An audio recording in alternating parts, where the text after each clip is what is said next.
Gortash is one of the Chosen Three. As a Chosen of Bane, he is a tyrant and does everything he can to honour the tyrant, subjugating people, taking over businesses, mines, using propaganda to elevate himself into the position of ultimate authority over Baldur's Gate. Yet despite all that, Gortash wasn't always Gortash of Baldur's Gate 3. With parents like his, he didn't stand much of a chance to grow up to be a normal man. Sally and Enver Flymm ran Flymm's Cobblers, a shop where they would sell and repair shoes for the citizens of Baldur's Gate. Their business was not doing well, at all. To try and keep the cobblers afloat, they took out loans from what they call bad people through the guild, and these were loans they couldn't possibly repay. There was only one thing in their lives which was precious, not to them, but to a buyer. Their son, Enver.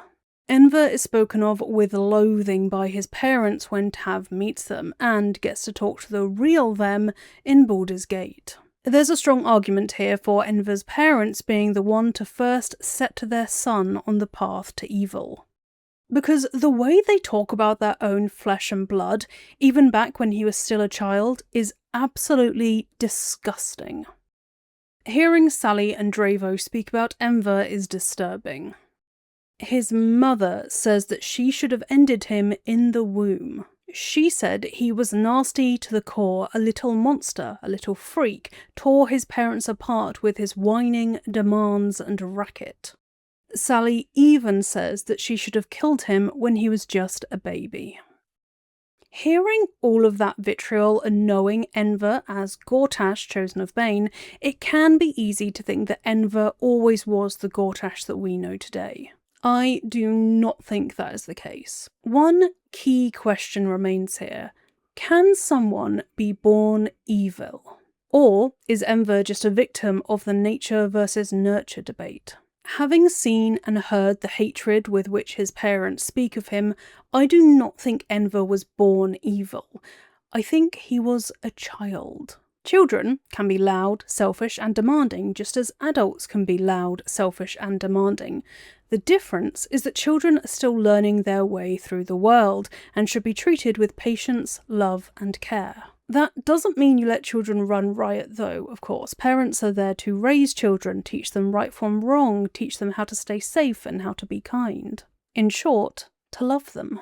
Enver was a child. Of course he's not going to act like an angel all the time. What child does? Of course he's going to whine and pester his parents. What child doesn't? It sounds to me like he was acting like a normal child, not the sociopath that his parents seem intent on painting him out to be. To me, Sally and Dravo are the sociopaths because seriously, the way they talk about him is absolutely abhorrent. And what they did to him is abhorrent. Enver Flymm was a sharp, intelligent child. I'd even go as far to say that Enver and the Gortash he would grow up to be are both geniuses. As an adult, his mind has been turned to create the steel watches and other inventions that I'll talk about later.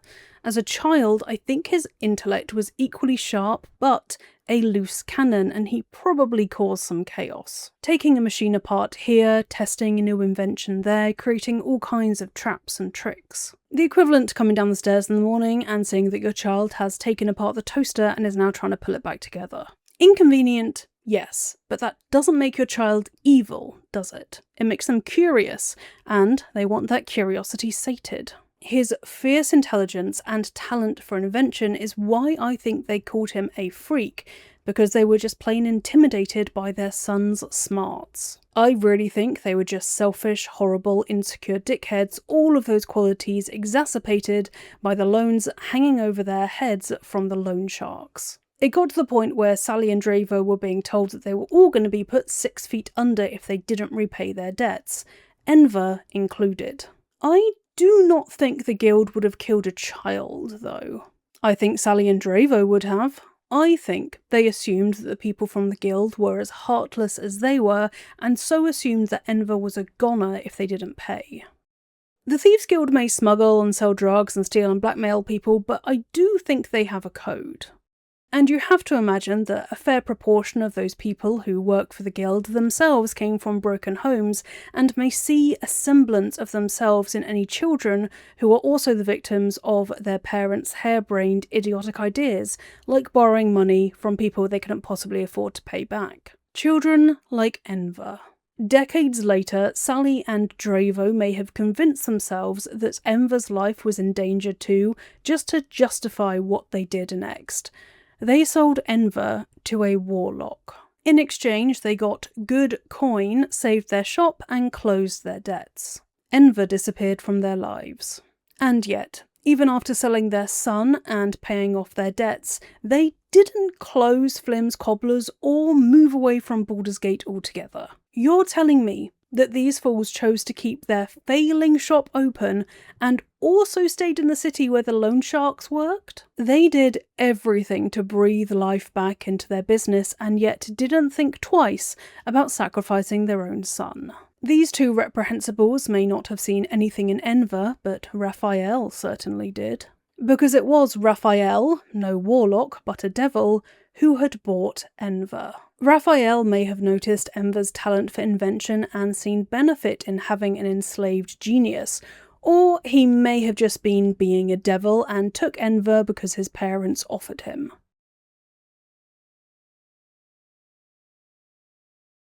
This next section is difficult to read and explain, as all of this happened to Enver when he was still a child.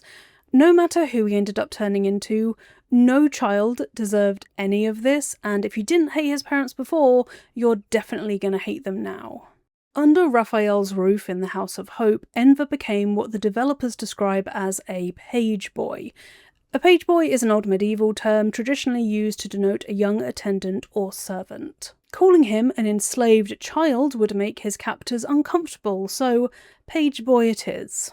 As a page boy, Enver would not have been ordered around all the time by Raphael, but instead by someone called Nabaldin. Nabaldin is a rock gnome who was at first the overseer of Raphael's prison. He's the one who ordered Enver around, doing various chores and deeds, mistreating him all the while. He even brags to Tav that he used to hit Enver. Originally, Nabaldin had a lot more page boys and page children in the form of enslaved children, but these were all scrapped from the game. Evidently, he overworked the children too, because dev notes explain that in this scrapped scenario, the kids are too tired to do any of the work that he's giving them. Not much else is known about Enver's time in the House of Hope. As a very smart kid who could figure out how things worked by studying them, eventually Enver figured out a way to escape. He fled, and Nabaldin was demoted to cleaning the portal room in punishment for letting Raphael's page boy break free. I've been wondering about how Enver was allowed to escape, like why didn't this break any kind of contract he was under, but I've come to settle on Enver not having signed a contract himself. His parents may have to get the money, but Enver himself I don't think was subject to any contract. He was a bargaining chip passed back and forth. He was the only thing his parents had to trade.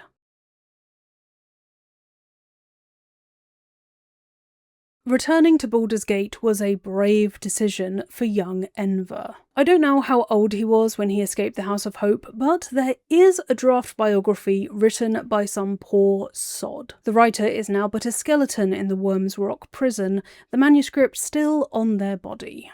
No prizes for guessing who locked them up. From the contents page of this biography, I can tell that Enver committed a series of juvenile felonies, so he must have been at least a teenager when he came back to Baldur's Gate. At this time, he still went by the name Enver Flymm. Once his rap sheet was long enough, Enver decided that it was time to consolidate all the down and outs he had picked up along the way, and he started the Heapside Reavers. So, around here is exactly where Enver's criminal empire started, in the very streets that he had been stolen from. After some time, Enver Flymm changed his name to Enver Gortash.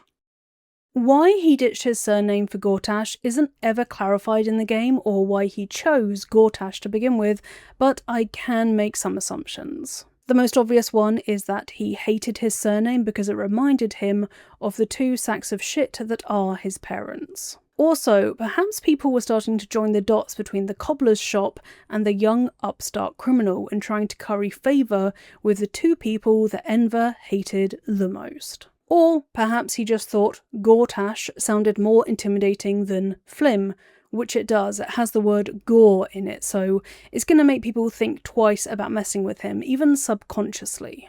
Gortash is born and he becomes the embodiment of the tyrants that he has been strangled by all his life. Enver Flymm was a criminal. Gortash is a crime lord. From leader of the Heapside Reavers to commanding his own section of the criminal underworld, Gortash was reluctant to act like the other kingpins of Baldur's Gate, who hid in the shadows to keep their enterprises going. Gortash surrounded himself with wealth and luxury, reinventing himself into a counsellor and shielding his underworld activities with charisma and the excuse of being an entrepreneur. He was known to this mysterious biographer as a posh kingpin, someone who is able to deftly move in both criminal and upper society, squeezing each for all they were worth. Over time, he would venture more into becoming an entrepreneur, which is probably how he laundered the money that he got from his criminal enterprises. I would bet this is where Flymm's cargo began. Handy location, having a warehouse on the docks where people and goods can come and go without being noticed. From here, Gortash set his sights on eliminating his business rivals. Ever so gradually, he had risen through the criminal underground's ranks and carved out the Heapside area as his territory, so quickly that soon he was done eyeing up individuals. Now he wanted to supplant organisations. Namely the Zhentarim, the Knights of the Shield, and the Thieves' Guild. Normal muscle alone is good for making these kind of advancements, of course, but make no mistake here, Gortash had other means of compelling people to work for him. Around this time, I think he had re-established the hidden Bane cult in Baldur's Gate, as he wrote proudly in his outline for Chapter 4 of his memoir. I reckon he used his faithful Baneites to act as unquestioning muscle during this time, without fearing about them being poached by the very groups that he was trying to undermine. Another note backs this up, one written by the Black Hand of Loyalty, which explains their current attempts to displace the Knights of the Shield. This would have been before Gortash sold Karlach to Zariel, as there's no mention of infernal iron in the note at all, which is where Gortash's leverage came from later on in his criminal career. Upon trying to supplant the Knights of the Shield and take over their smuggling and contraband networks, Gortash's crew found a strange reluctance among the fences and customs runners to work with them, despite the promise of a higher cut of the profits. The refusal was so blunt and so unusual within the underground network that the Black Hand of Loyalty suspected that some kind of psychic influence was at work. As the Hand is able in his note to rule out magical interference, they had to be using some magical means to try and discern if a charm spell, for example, was being used to compel that kind of behaviour out of those loyal to the Knights of the Shield. Maybe they took an undercover wizard or sorcerer to a meet to act as some kind of magical sniffer dog. This would be Gortash's first indication that the Emperor existed and that it was especially powerful in Knights of the Shield. As for those working for Knights of the Shield, they couldn't be compelled to switch allegiances, so Gortash likely took a much more violent route to wrest control of the Knights of the Shield's smuggling ring. Eventually, his attacks did some real damage. Instead of fighting back, the Knights of the Shield were forced to retreat, as explained in an old ledger. They were compelled to use a subterranean creek under Baldur's Gate to smuggle into the upper city, leaving Gortash to take their old routes on the surface. Eventually, this smuggling route would become the Morphic Pool, long after the Knights of the Shield had been decimated by Gortash. Again, Gortash likely used the Cult of Bane as fanatical muscle to help root out the Knights of the Shield. I would bet that the Knights of the Shield probably had inferior muscle, as they seem to have relied on connections and politics to get their advantage. Using Duke's Delmain, the Knights of the Shield had a direct route to the powers that be, and they could be encouraged to turn a blind eye to their activities. And then as backup, they had the Emperor psychically manipulating anyone who caused a problem. Deploying the Emperor too frequently could endanger the entire operation, though. One stray witness about a Mind Flayer and the entirety of the Knights of the Shield could come crumbling down. So, keeping a low profile was paramount. The Thieves Guild and the Zentrim watched all of this unfold with glee. As the Knights of the Shield weren't ingrained in the operations of these two organisations and were instead rivals, they took the enemy of my enemy is my friend approach and let Gortash carry on uninterrupted. Years later, they would come to regret this. A note intended for Duke's Delmain sets this out in blunt terms. The Shield organisation is unravelling. That young lout Gortash has cut our legs out from under us, Nine Fingers is no help, and the Zents just think it's funny. With the Knights of the Shield kneecapped, Gortash turned his attentions elsewhere. Taking over the Knights' smuggling routes made Gortash's business even more lucrative, and this gold was in turn funnelled into edging out the Zentrim and the Thieves Guild. The latter where he could, as the Thieves Guild were deeply ingrained in Baldur's Gate. One key record remains from back then, a report titled Inroads by Arms Dealer Gortash, written by Bursa Ukhtar of the Thieves Guild. Bursa Ukhtar is an elected administrator of the finances of the Thieves Guild, and as Gortash's actions affected the guild's coin purse, he was ordered by Nine Fingers to investigate what on earth was going on. Interestingly, this report is not found in the Thieves Guild alone. Copies can be found in the Zentrim basement near Joaquin's Rest and in the Knights of the Shield hideout. Too late, the criminal underground realised that they should really be working together to try and take down Gortash. The report reads, in part edited for brevity, here follows a report on the inroads upstart smuggler Enver Gortash has been making on the illicit arms trade in Kyanthar Valley. Annexation would be more apt. The former black market leaders, the Knights of the Shield, and, outside the city, the Zentrim, have largely been supplanted by Gortash's operation. At this point, Gortash is still seen as an upstart smuggler. In other words, this is long before he started to style himself as Lord Gortash. Annexing the Zentrim and the Knights of the Shield indicates just how severe his operations were, as he had completely cut them off from their usual activities. I'm not entirely sure how he did this. Maybe he and his small but fanatical cult of Bane targeted foot soldiers to gain a physical foothold on smuggling routes, or Gortash used his considerable and growing wealth to convince fences to stop selling on behalf of the Thieves Guild and the Zentrim entirely. Whatever specific approach Gortash used was very effective. Around this time, after the hardest work was already done, Gortash sold Karlach to Zariel. My one true love and consistent romance candidate, Karlach, does get her own section in this video, so I'll be moving on to her in just a bit, don't you worry. In exchange for Karlach, Zariel supplied Gortash with a steady stream of red infernal iron pulled directly from Avernus. Blue infernal iron exists, but it comes from Cania and is icy cold, and the infernal iron in Baldur's Gate 3 is most definitely red, so we can say for certain that it comes from Avernus.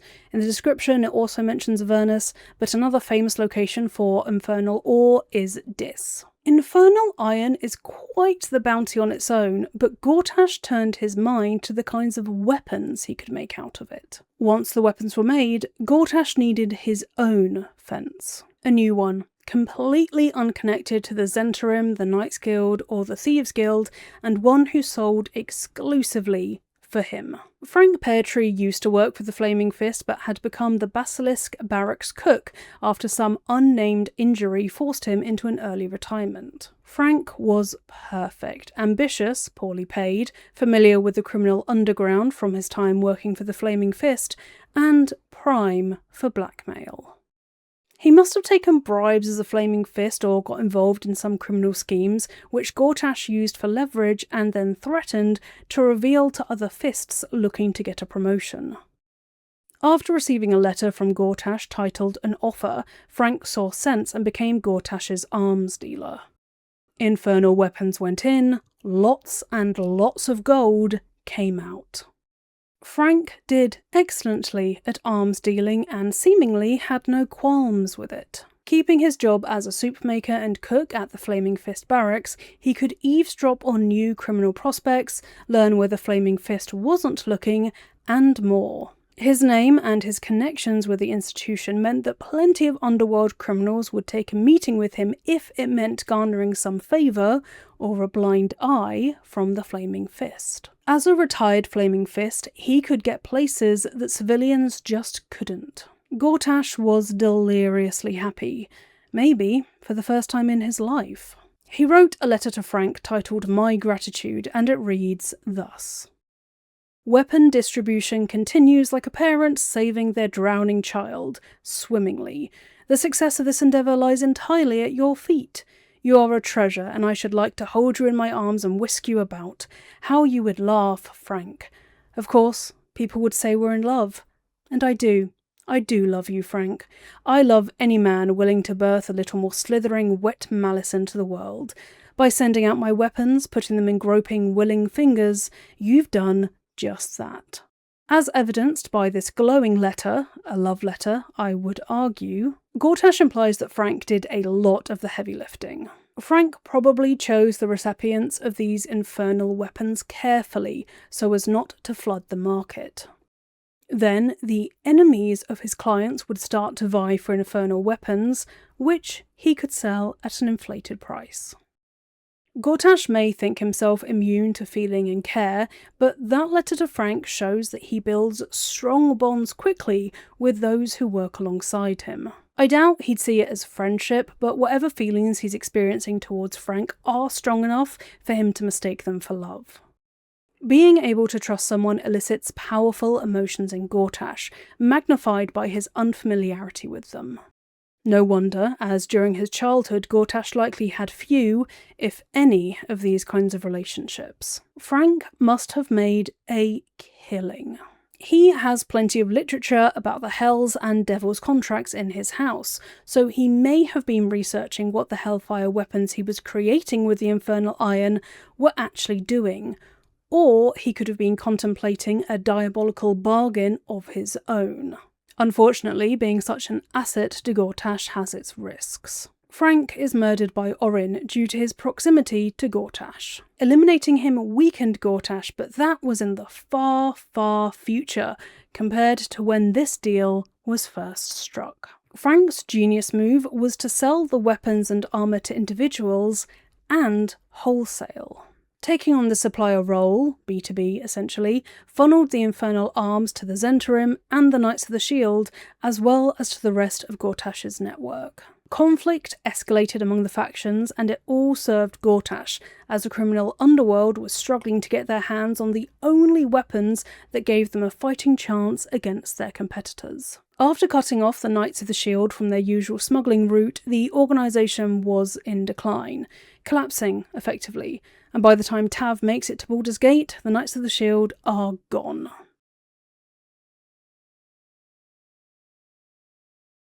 The infernal arms trade made gold hand over fist, and as well as funneling into Gortash's counting house vault, it fed his ego fiercely. Gortash's ambitions, as always, expanded to fit his new status in life, and he decided he wanted to become a lord. Achieving the title required manoeuvring in upper city politics, which required even more gold. Characters who have grown up in Baldur's Gate can recognise the name Gortash, but importantly they don't know him as a lord, just a councillor with considerable influence on Baldurian industry and politics. So the title is one that Gortash has purchased. Bursar Ukhtar from the Thieves Guild did some freelance crime here. Gortash was putting aside money to rebuild the Iron Throne so that he could have a secret underwater research facility long before the absolute hoax was born. Ukhtar moved funds from the Iron Throne 2 account through his own untraceable Ukhtar Privy account into the semi-public Gortash for Duke fund, while taking a hefty transfer fee. Semi-public Gortash for Duke campaign, you notice, not Lord campaign. So Gortash appears to have some scheme that would have resulted in him being anointed a duke, but evidently that didn't work because he's Lord Gortash when we meet him. It makes sense that he would have set his sights on the Archduke title after this, as if they're not going to make him a duke, he can force them to make him an Archduke. The Iron Throne 2 account indicates that Gortash has had his eye on the sunken Iron Throne for quite a while. The building had famously been levitated and then sunk into the Grey Harbour to forever destroy any reminder of Sarevok and Chev in Baldur's Gate. Perfectly hidden, perfectly overlooked, meaning it was perfect for research. The Iron Throne wind-up and shut-down note and the underwater facility plans both shed light on how Gortash used the Iron Throne. Inside its walls, he invented prototypes and kept logs of his various experiments. I can't be sure whether these were Steel Watcher prototypes, as this does predate the Absolute Hoax by quite some time, but they could be. The Iron Throne was turned into a makeshift prison for Gondians near the end of the Chosen Three's plot, but that's not really pertinent right now. Gortash continued to move in high society. I reckon the snide remarks and shady glances were enough for him to want to get his Duke campaign started, as he likely felt that he didn't quite fit in. This political endeavour would end in failure, but as a consolation prize, Gortash was named Lord. During his time moving in upper city circles, Gortash was taken by Lady Wisteria Janeth as her lover. Yes, the same Janeth who's in love with Oscar Fevras, the artist, in Baldur's Gate 3. Her diary would document in flowery and romantic prose how he made her feel young again, and how she gifted him a ring worth more than the Janeth mansion in its entirety. With the excerpt titled Perfumed Days, Passionate Nights, I wouldn't be surprised if Janeth had some kind of plan to publish her diary at some point as a memoir. Now, although you could argue that this was a genuine affair of affections between Janeth and Gortash, I don't really think that was the case. This was probably how Gortash got his Lord title, through infiltrating upper society and seducing, flattering, or bribing important political figures. He could have got good words put in the right ears, so the petition for him to become a Lord got signed off by the Council of Four. The Patriarchs appear to be the only people in Baldur's Gate that Gortash had some apprehension towards. Their shared ancestry, wealth, and influence could put Gortash's ambitions to rest for good. Lord Petrick Amber comments during Gortash's Archduke coronation that a safe city is a wealthy city. So long as the new Archduke holds up his side of the arrangement, he'll have my support. The context for this line reads respectful with a slight edge. If Gortash fails, this guy will take action. Patriarchs will step in when they don't like what Gortash is doing, and is one of the only examples of aristocrats in Baldur's Gate coming close to doing something for the greater good, even if their motivation is suspect.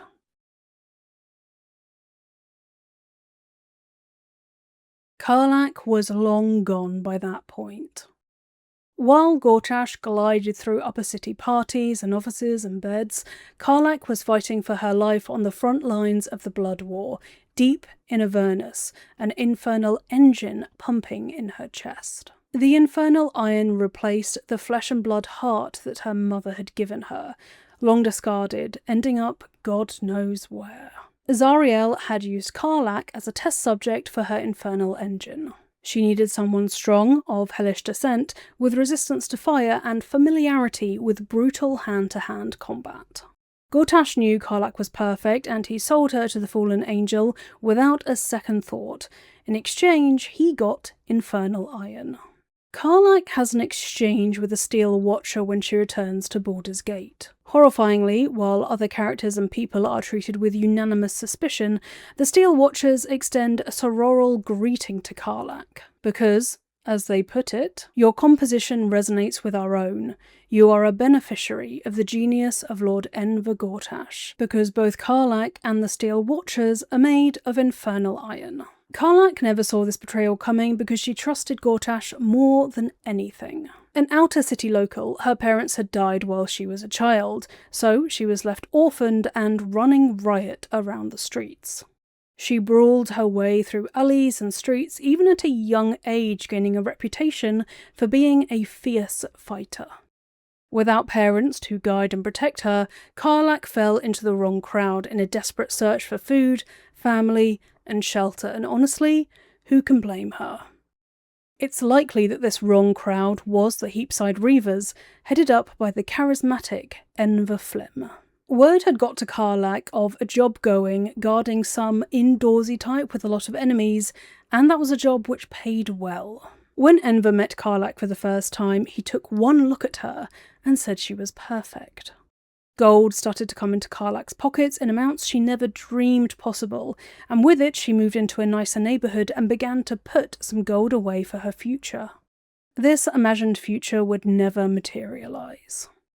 In exchange, she protected Enver Flymm. He had been building his name as an inventor and politician, but Karlach saw him for what he was, a wheeler-dealer type with his finger in every kind of pie you could imagine. Despite her proximity to Enver, Karlach's naivete blinded her to his true nature, as she assumed that everything her boss got to was above board.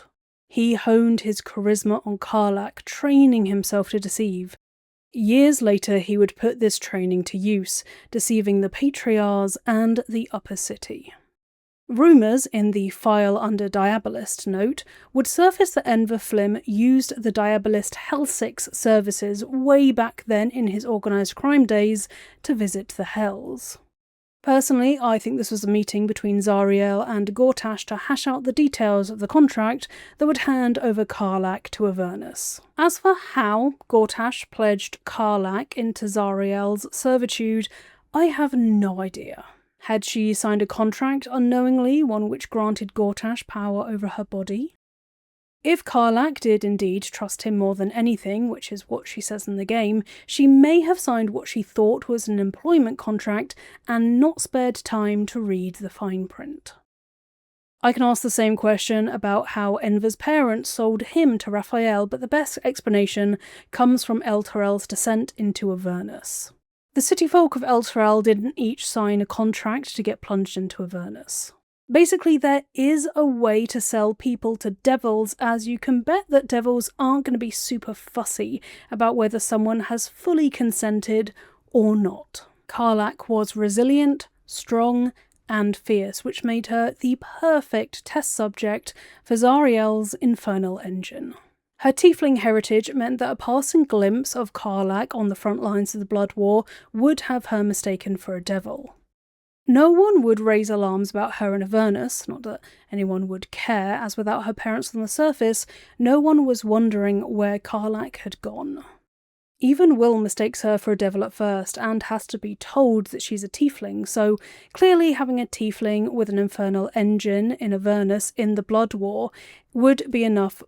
There definitely seems to be some aspect of fantasy racism here, with Karlach apparently appearing very similar to a devil just because of her tiefling ancestry. Karlach was barely an adult when she was sold to Zariel. She describes herself as a happy, healthy, not-quite kid when she was forced into servitude. Her juvenile constitution meant that for Zariel it was the perfect time to rip out her heart and replace it. Her body was still growing and could adapt to the infernal engine, and despite her age, Karlach was already incredibly strong. Enver told Zariel that Karlach would be able to handle her prototype machine, and he was right. And so the cycle of abuse turns once more. Gortash sells Karlach just as his parents sold him. What's more, also to a devil of high standing, Raphael, son of Mephistopheles on one hand, and Zariel, Archduchess of Avernus, on the other. A decade later, Gortash tries to convince Karlach to work with him and rule Baldur's Gate. This is because Karlach is in an almost identical position to Gortash. She was sold by someone she loved and trusted with her life. If she doesn't side with Gortash and instead pursues revenge, that means that Gortash could have got revenge for how badly he was mistreated too, and not become the Gortash we know. Had Karlach sided with Gortash, she may have ended up doing the same thing to someone who trusted her, just continuing the cycle of abuse. It's down to your playthrough to decide whether Karlach keeps this wheel of abuse turning or breaks it for good. It's down to your playthrough to decide whether Karlach keeps this wheel of abuse turning or whether she breaks it for good. I'm halfway through telling you how Enver Flymm became Gortash, so if you're enjoying this video, please do give it a like and subscribe to my channel and leave a comment about the kinds of videos you'd like to see in the future. I also have YouTube memberships now, so for just £2 a month you can support my channel, and then I also have memberships over on Patreon where you can get early ad-free access to my videos and exclusive monthly videos. Interlude over, back to Gortash. Karlach is a mirror of Gortash. They came from similar backgrounds, but Karlach had loving parents who she lost against her will, whereas Gortash's parents despised him and chose to sell him. Upon talking to Karlach about Gortash, she makes it clear that she trusted him with her life, almost to the extent that she puts him on a pedestal. She never thought he would turn on her, especially not to the extent of trading her for materials. The following is my interpretation of Gortash and Karlach's relationship, but let me know in the comments what you think about everything I'm going to say. I think Gortash selling Karlach to Zariel was Gortash's way of punishing Karlach for trusting him. Resentment may have quietly festered inside of him towards the sight of this young tiefling who grew up on the streets like he did, yet had loving parents and didn't approach life with the cynicism and opportunism that he did.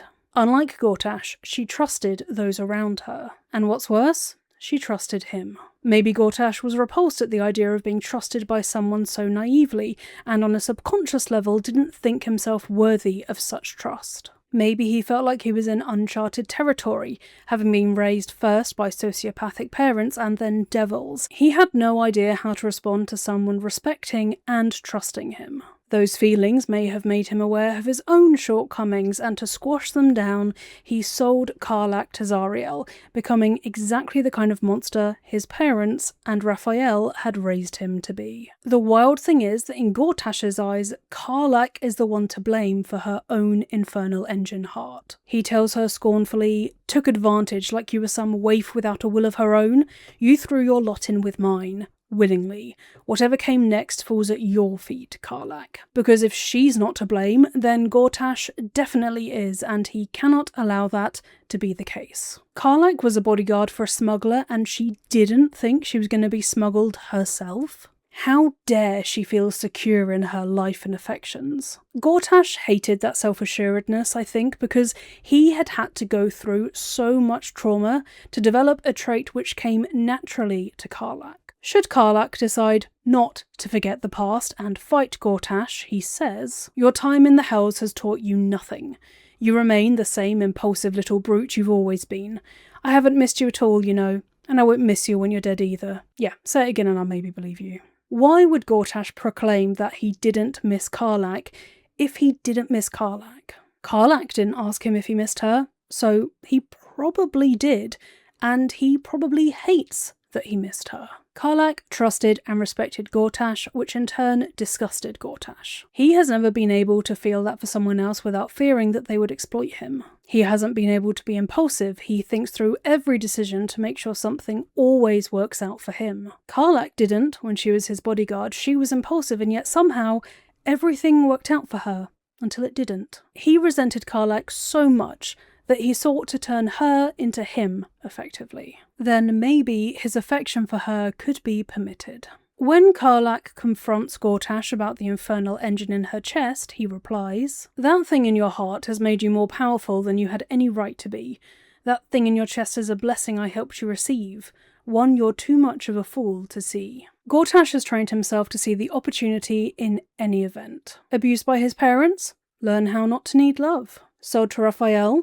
Learn how devils manipulate mortals and break free. Unable to supplant the Knights of the Shield? Start a cult and let your cultists do all the hard work. Karlach does not follow suit. She does not fully embrace the devastating strength and stamina her heart has given her. She wants her weaker tiefling heart back. Despite the infernal engine having literally made her stronger, she wants to be weaker. Gortash lays out his contempt for this bluntly in the following exchange. If you can't seize power when it's given to you, then you're destined to live as a servant. I do not suffer the same affliction. Gortash's other big thing is that the past is over and done with and cannot be dwelled upon. He equates Karlach to caring about her past to her being a child. The past is done, Karlach, never to return again, and the present is bearing down on our necks like a hobnailed boot. It's no coincidence that he refers to the present as a hobnailed boot, considering his parents' business. Which leads me to another question. If the past is over and done with, as he proclaims it is, then why does he go and get revenge on his parents? When he tells Karlach to stop acting like a child and forget the past, I think Gortash is shedding light on how he felt as a kid. Gortash associates wanting revenge with being a child, implying that he felt the same as Karlach as a child and can't conceive of adults behaving the same way. He never saw his parents or adults showing love or avenging wrongdoing, so why should he? Gortash follows the lead of tyrants who have ruled his life, showing what is, ironically, a rather poor strength of character. To me, demonstrating love and kindness even after being tormented would have been the sign of true strength. To show that the past had no hold over him, Gortash would have gotten Raphael to ratify a pact between himself and Tav to not attack each other before the Netherbrain is defeated. This was cut from the final game. But still, I can analyse it. This was tactical, to bind Tav to the agreement they had, sure, but also to illustrate his whole let the past be the past ethos, and to show Raphael that he isn't scared of him. Gortash truly craves an equal. He puts Karlach through one final test. Should Karlach put the past behind her, get the 2 Netherstones, and ally with Gortash, he requests Orin and Ketheric's Netherstones. He doesn't actually want them. He is testing Karlach. He wants her to say no. If you use a potion of Detect Thoughts, you can hear what he really thinks about this request he's put to Karlach. He thinks, I hope this girl has grown a backbone. Otherwise I'll have to send her back where she came from. Prove your worth, Karlach. Do not buckle at the slightest pressure. Go on, refuse me. Should Karlach give him the stones, he says, oh, a pity. The context for this line reads, genuine disappointment. It was a test. He wanted us to resist. He explains that he wants a peer, not a servant. I'll get more deeply into that logic in the final part of this essay. See, Gortash is thinking of one true peer he had in this moment, and someone whom he genuinely misses, the Chosen of Bane, Durge.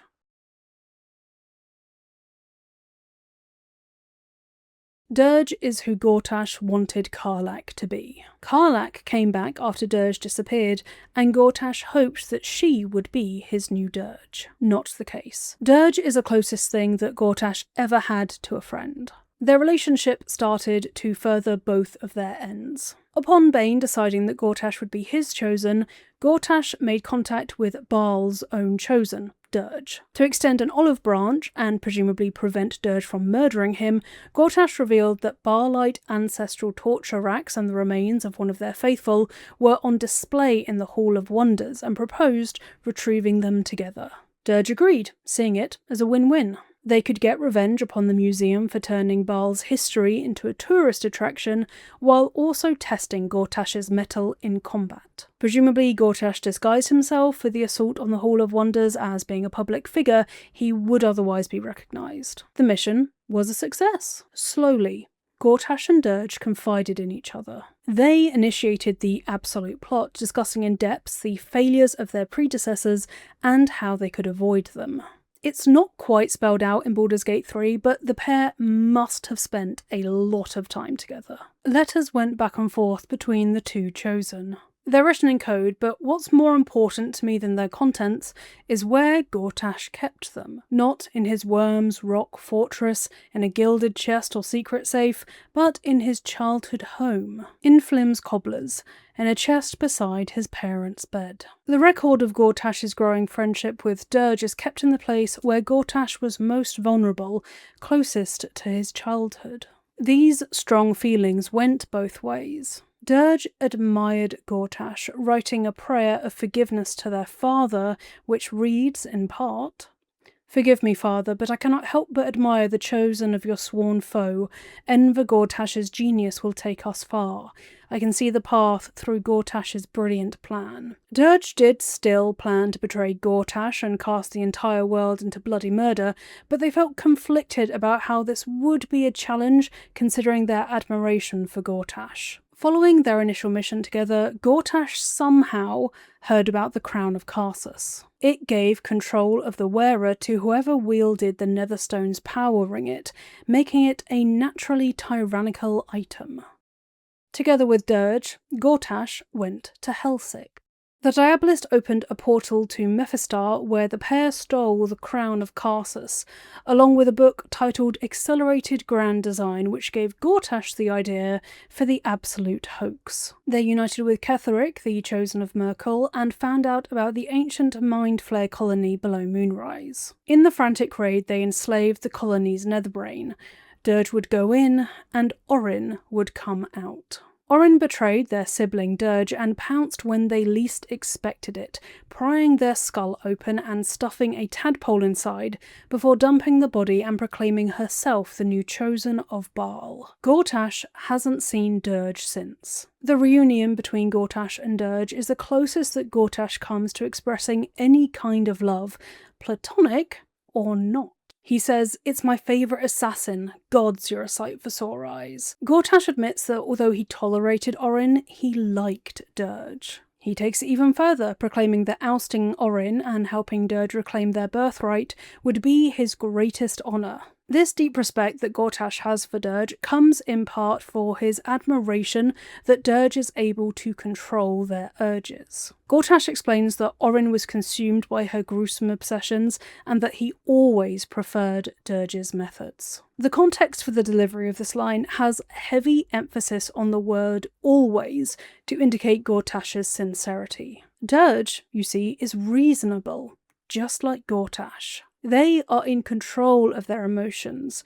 Should Durge admit that they think they always liked Gortash too, there's a direction here from the Dungeon Master about what Gortash looks like in response. There is hesitation in his eye for one moment, a passing thought of all time spent together you'll never remember. Gortash does try to respond, but he only gets out, "Is that what you?" before a netherbrain earthquake rattles the room. What did he mean to say here? Is that what you think? Is that what you really want? Let me know in the comments what you think Gortash was going to say here in this very brief moment of vulnerability. When it's Karlach who comes walking through those doors and not Durge, Gortash sees an opportunity.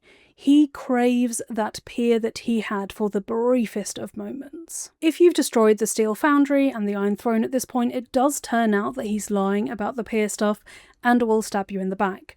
But if you haven't touched his precious steel watches and the Iron Throne is intact, Gortash is being sincere. He really does want an equal. For a Chosen of Bane, the fact that he didn't want another servant is truly remarkable. Maybe that's the one bit of Enver Flymm still left. Once Gortash, Ketheric and Orin enslaved the netherbrain, Gortash started to work on the steel watchers. He needed tadpoled brains to work inside of the watchers, so I am 99% sure of this specific part of the timeline. Using the infernal iron supplied by Zariel, Gortash modified the auto-guards that had been originally invented by the Gondians. Gortash took over the dock foundry, probably via fraud and blackmail, and turned it into the Iron Foundry, imprisoning and enslaving all the Gondians inside in the process. As told by Lampos Biggs, engineering auto-guards immediately stopped, and the foundry began to churn out steel watchers. I'm going to do a video about steel watchers on their own because there is some really interesting stuff there, but broadly speaking, they are remote-controlled zombies in a tin can. Zombie tadpoled brain in one place, controlled by the nether brain, body in a steel watcher, remotely controlled by zombie tadpoled brain. Although it would have made things easier for Gortash if he had tadpoled the Gondians, he made the deliberate decision not to. He wanted them to know that they were powerless and keep them miserable, hence Prinsky's bomb collars. Another strategic reason exists too.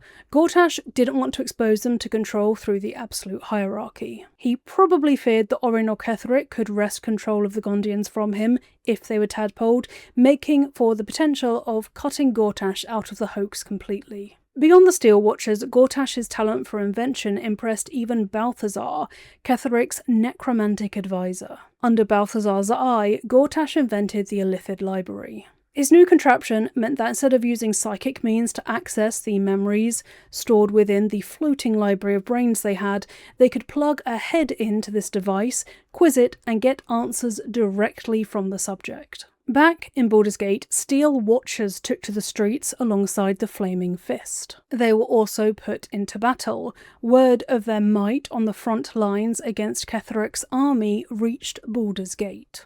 Waterdeep got wind of the Steel Watchers, and according to the Lord Raylan Janath, the city requested a shipment of Steel Watchers to protect against the Absolute. A great way for Gortash to start exerting his influence in distant cities. However, the upper city was not convinced. See, there is a divide in the protection of Baldur's Gate. The lower city and the outer city have the Flaming Fist, a hired mercenary institution. The upper city has the Steel Watch, the same name as the Steel Watchers, yes, but very different. The Marshal of the Watch Citadel leads the Steel Watch and has refused entry to the Steel Watchers into the upper city. The Steel Watch are a group of hardened, trained guards who protect the Patriarchs and their clean, rich upper city streets. There's even a curfew on in the upper city, and if you're caught out after dark, after the curfew, you get thrown in prison if you don't belong in the upper city, which is just screwed up. The Steel Watch remains skeptical, waiting for proof of the Steel Watch's effectiveness before they let them into the upper city. This is why Gortash is wary around the Patriarchs. They have the gold and the influence to oust him. With the Steel Watchers forbidden from the upper city, it's much harder for him to seize it by force, and by that logic, seize any of the influential people in there by force. Gortash has to stay on the good side of the Patriarchs because they prefer their paid-up flesh and blood Steel Watch to enigmatic automatons, which might be one of the very few times that I agree with the Patriarchs.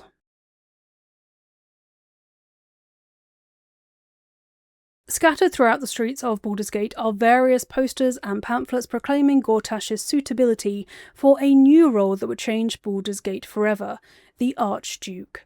With all the Ravengard tadpoled, the Council of Fall dismantled, and Steel Watchers in the streets, the path was clear for Gortash to ascend to the highest position of authority over the city. One obstacle remained: Sally and Enver Flymm.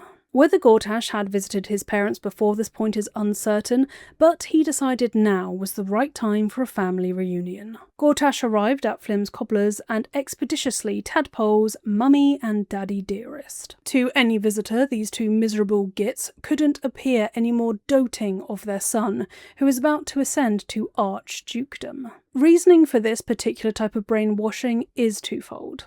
First, having two loving parents makes Gortash appear to be a reputable public figure, especially considering he bills himself as a man of the people. He also doesn't want to have to worry about journalists getting the scoop on his childhood from them, or his parents blackmailing him.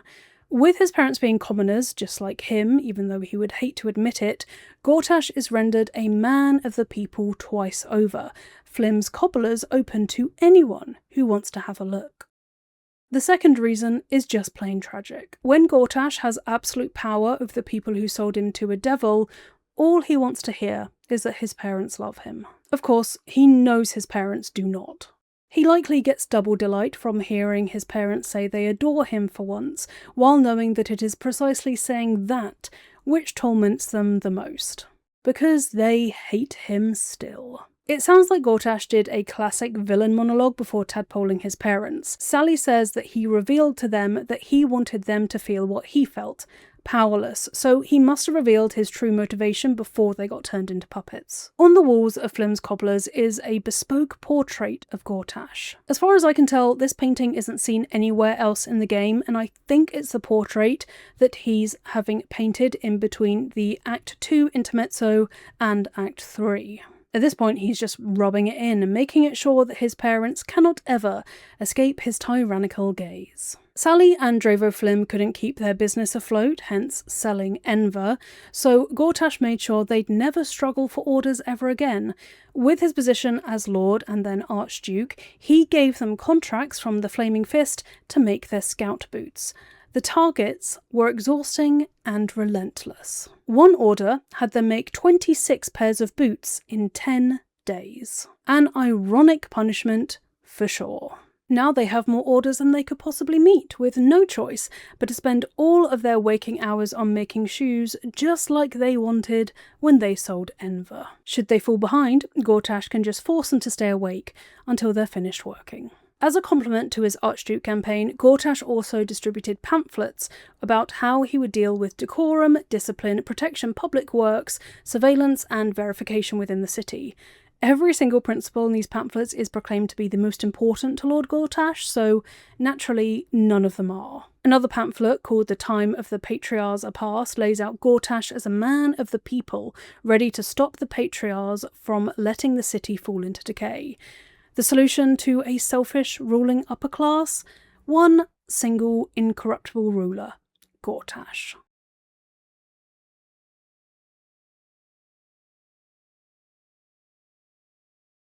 Gortash is a fascinating character. We never actually get honest answers out of him. The one outlet for genuine honesty would have been via Speak with Dead, as the subject is unable to lie, Auntie Ethel being the exception under very specific circumstances.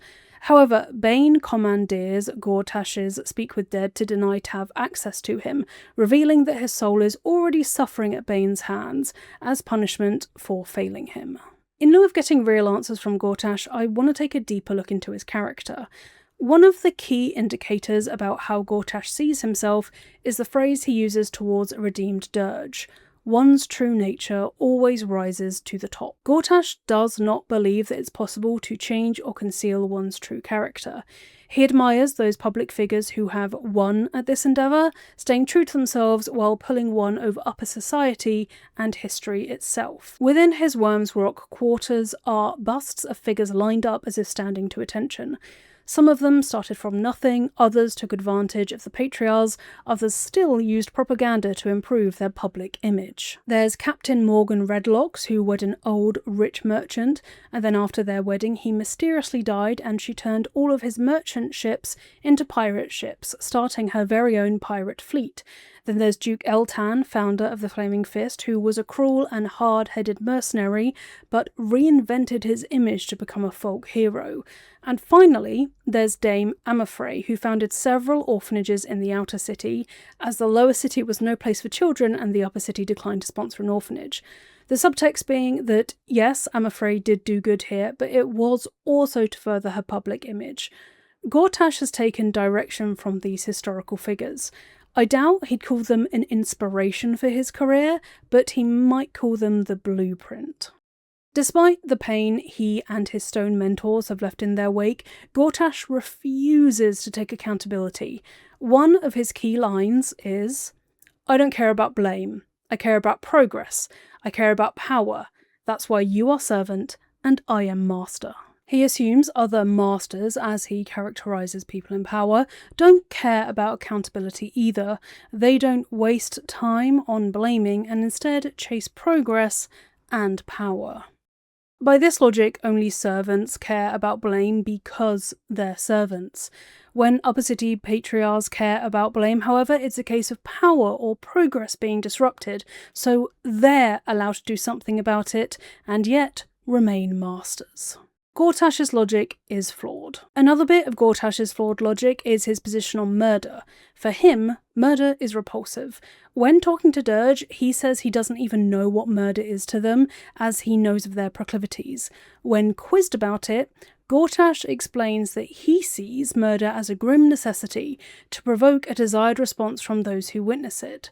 For Gortash, murder is only useful to motivate those to obey. Because he sees a benefit to murder, that makes it okay in his eyes. And yet, what he does without any kind of qualm might be worse. Enslavement, torture, oppression, blackmail, but murder is somehow where he draws the line, and he conveniently overlooks the fact that he does murder from a distance. Gondians, traitors, prisoners, those who used to be allies, all of them die on his command. He just doesn't do it with his own hands. Gortash prides himself in not killing without reason because, if he did otherwise, he would be no better than Orin or Ketheric, whose biggest failures to him was that they weren't reasonable. That is shorthand for having and acting on your emotions, by the way. Gortash has honed this reasonable nature of his by training himself to see the opportunity in every event. As I mentioned earlier, this has become a core part about how he copes with being abused throughout his childhood. He cannot allow himself to feel bitter about being exploited. In turn, this lets him comfortably blame the downtrodden for their own predicament. Should they act like him and be reasonable, not to put the blame on anyone, in his eyes they could simply rise above their poverty and prosper, instead of being trapped in what I'm sure he would snarkily call a victim mindset. Suffering is still a touchy subject for Gortash, though. When Karlach says it's good to watch him suffer, Gortash snaps back, "You don't know the meaning of the word." Here is the only acknowledgement we get from Gortash about the trauma he endured as a child. On some level, he is bitter about it. He acknowledges that he suffered more than most ever do, the implication being that whatever suffering Karlach perceives now is nothing compared to the true mistreatment he underwent as a child. Clearly, he hasn't let go of the past. In fact, in his Worm's Rock quarters you can find a set of pristine Helldusk boots. The rest of the set is found in Raphael's House of Hope, on Raphael's person, in Raphael's vault, and worn by Harlep. One final reminder of his time in the House of Hope, and one last bit of leverage over Raphael should he seek the complete set of armour. How Gortash truly feels about leading Baldur's Gate, I cannot be sure. In The Ultimate State, Gortash writes that progress is the movement of society and culture towards a state of collective unity, peace and prosperity. Without unity, mortals, each with their own individual agenda, blunder against each other, causing friction, conflict and war.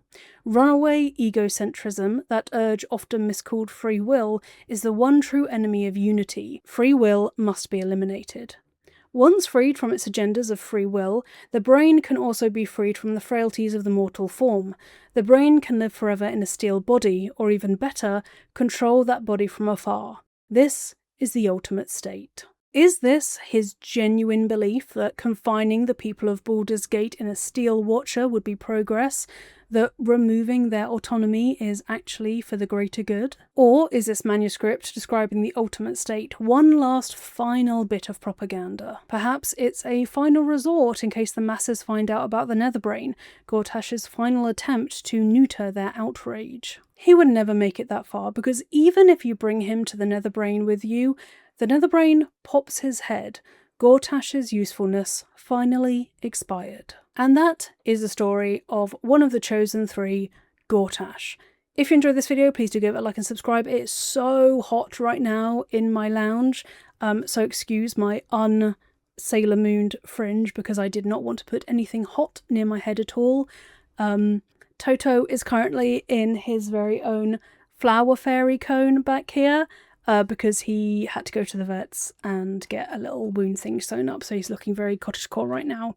If you enjoyed this video, please do leave me a comment about what topic you'd like to see covered next, and if you want to go even further to support me and my channel, you can become a member, a lore archivist on YouTube, or you can go over to my Patreon and get early ad-free access to videos and an exclusive monthly members video for certain tiers. And now, I am going to go and take off this makeup because I can feel it on my face. And I've been filming for about 4 hours because it's taken a really long time because it's so hot. Anyway, I will see all you folks next time.